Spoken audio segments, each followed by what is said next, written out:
जोहार झारखंडी जोहार, जोर से बोलिए सभी, झारखंडी जोहार।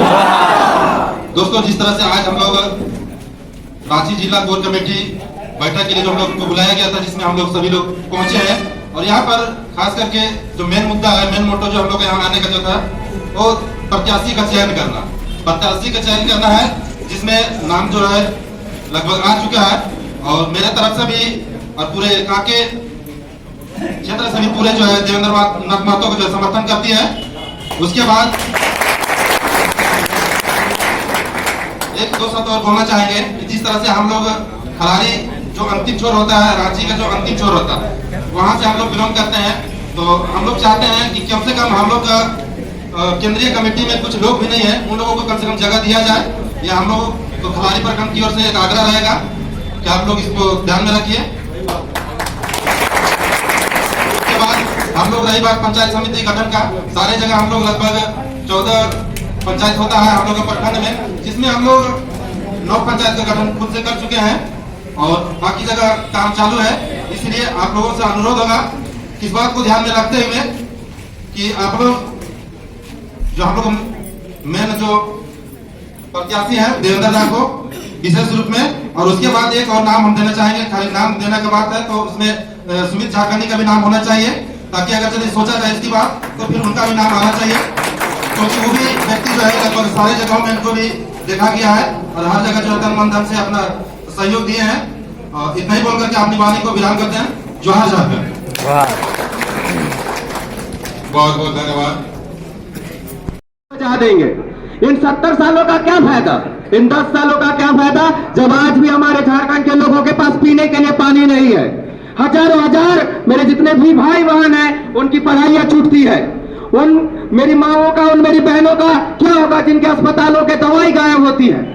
आखिर इनके गुनहगार कौन है? वो 70 साल वाले, वो 10 साल वाले जो है, जिन्होंने सिर्फ और सिर्फ हमें बांटा, तो जात में, धर्म में, तुम हिंदू हो, तुम मुस्लिम हो, तुम आदिवासी हो, लेकिन ये किसी ने नहीं कहा कि तुम्हारा स्कूल ये है, तुम्हारे हॉस्पिटल का दवाई ये है, तुम्हारे पीने का पानी यहाँ पे है। मेरे गुड़मू प्रखंड का जो चिरवातरी गांव है, मैं अक्सर वहां का मुद्दा उठाता हूं, जो पूरी तरह से आदिवासी गांव है। आज भी झारखंड के अलग होने के 24 सालों के बाद भी वहां पे पीने का पानी नहीं है। आज भी वहां के लोग उस नदी का गंदा पानी पीते हैं। अगर बाथरूम भी जाना हो तो वही नदी का पानी, पीना भी हो तो वही नदी का पानी। तो फिर किस काम की बीजेपी और कांग्रेस? हम जेबी केसेस वाले, मैं जेबी केसेस को कोई पार्टी नहीं, मैं अपना परिवार मानता हूं, और मैं अपने परिवार के साथ तन मन धन और आखिरी सांस तक मैं खड़ा रहूंगा। जिस प्रकार भगत सिंह ने कहा था तुम मेरा कत्ल कर सकते हो, मेरे विचारों का नहीं, उसी प्रकार जिस दिन जेबी केसेस घर घर में अपने विचारों के साथ घुस गए, कोई माई का लाल न 70 साल वाला न 10 साल वाला हमें टिका पाएगा, न हमें हटा पाएगा।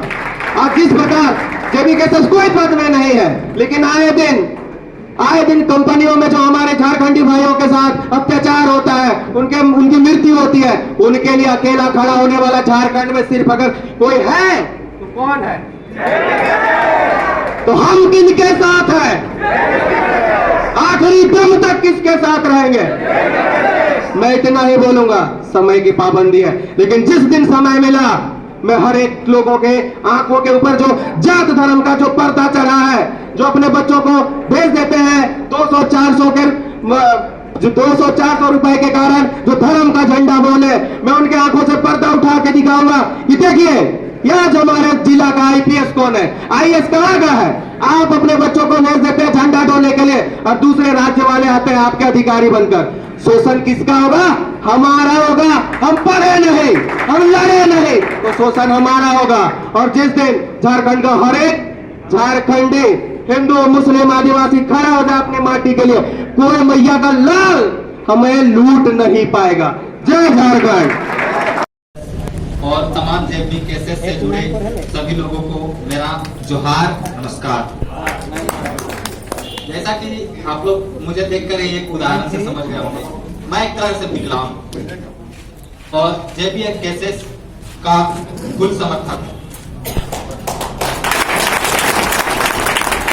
जब एक पैर में चलकर जेबी केसेस को सपोर्ट करके और उसका पंचायत विस्तार करके इतना सपोर्ट कर सकता हूँ, तो आप सोच सकते हैं कि शारीरिक रूप से, मानसिक रूप से स्वस्थ व्यक्ति और कितना मेहनत कर सकते हैं। अभी जो है झारखंडियों का परीक्षा आ रहा है, यह चुनाव नहीं, झारखंडियों का परीक्षा आ रहा है, और इसमें हम सभी झारखंडियों को खुलकर इस परीक्षा में उत्तीर्ण करना है और देवेंद्र नाथ महतो जैसे उम्मीदवार को में आगे लाना है, जेबीकेएसएस के उम्मीदवार को।